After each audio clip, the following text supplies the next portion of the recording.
o'tlar. Chesnok ham pishib qoldi. Shuning uchun chesnok ko'vlaymiz.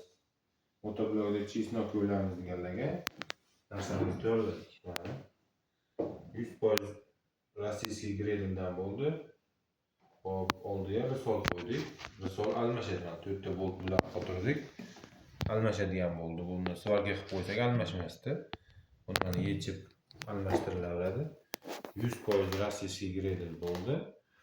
Xo'p, bunga ma'nosi uzaytirsa, kartoshka ko'vlasa ham bo'ladi. Faqat baquvvatroq narsa bo'lishi kerak, chuqurroq kirish kerak. Xo'p, yer yong'oqni ham ko'vlasa bo'ladi. Xo'sh, sabziga ham qilsa bo'ladi. Mana shu turishda mana bularni olib tashlasa, sabziga ham bo'ladi. Mana buni olib tashlanadi. Sabzini tagidan o'tib ketadi. Uning uchun 15 talik, 17 talik motobloklar bo'lishi kerak. Oldida temir balon bo'lsa ham tortadi. Hozir buni ham agar chesnokda torta olmasa, temir balonni kattasidan qilib beramiz agar chesnokda buni torta olmasa.